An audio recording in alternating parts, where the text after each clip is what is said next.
day everyone, I'm Marcus Steven Parcon, 23 years old. I'm your Mr. National Philippines, City of San Tomas, Batangas. I work as a cashier at Cafe Genio. What is your greatest achievement to date? Well, for me, my greatest achievement today is to perform. Kasi grabe po, in a span of 2 days and 1 night, grabe yung rehearsal namin. Sobrang tight. Yet, naging successful. Nabigyan po namin kayo ng mga magandang show. What are the 3 characteristics Mr. International stands for? Kami yung pagiging magino, makabayan, at yung may paninindigan. Next question. What are the best things that you can offer from Santo Tomas, Batangas?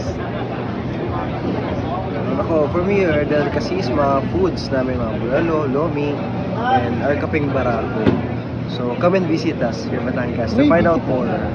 How would you inspire the youth as Mr. International Santo Tomas, Batangas? Well, I will inspire the youth as Mr. National Philippines Batangas by being a good example and role model to them.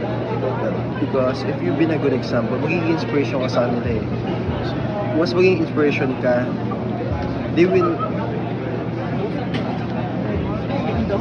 Uy, napipressure siya. Seriously kasi, ayan, sorry yan. Diba, parang once maging inspiration ka nila, magiging driving force nila yun to do better and to be better. What is the best gift you offer to your parents? I think the best gift that I have offered to my parents is the gift of life. Kasi as a panganay, their firstborn son, tigang sobrang saya sila mami at daddy for me. What is your ideal girl? For me, my ideal girl is someone na family-oriented and may takot at naniniwala sa Diyos. And yung maganda ugali lang. Kasi di ba sabi nga po nila, a good face is good for a night, but a good character is good for a lifetime. By the way, single ka pa ba or taken ka lang? As for now, I'm single. Single.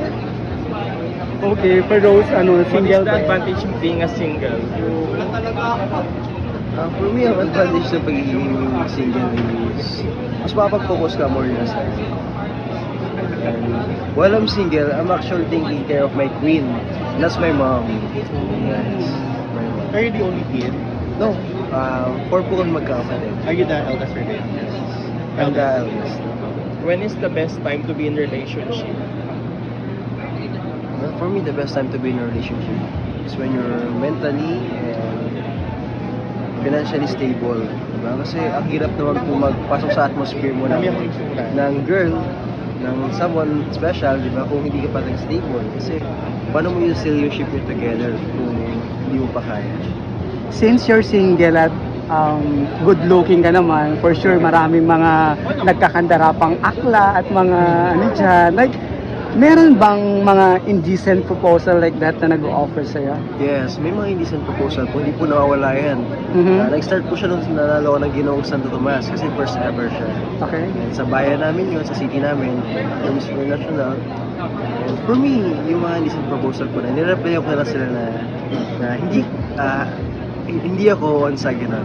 Yung sapat na paghanga lang nila is enough na sa akin.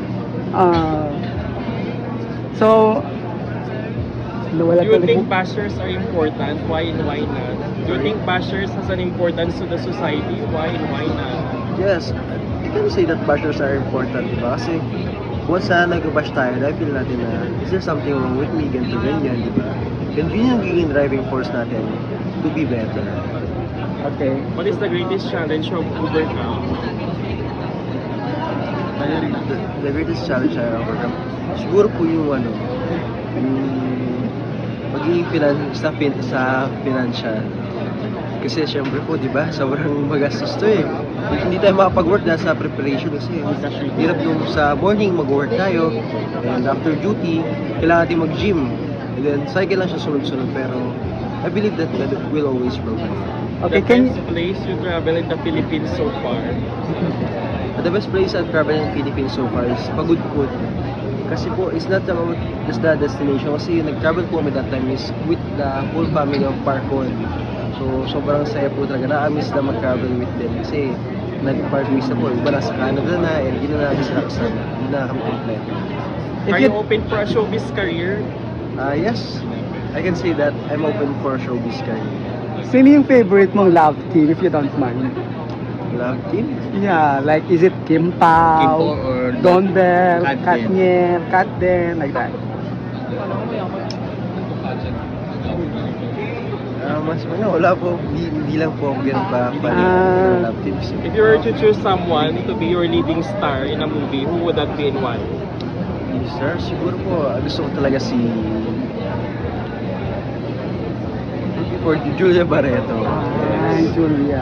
Julia Barreto. Or China Filomeno.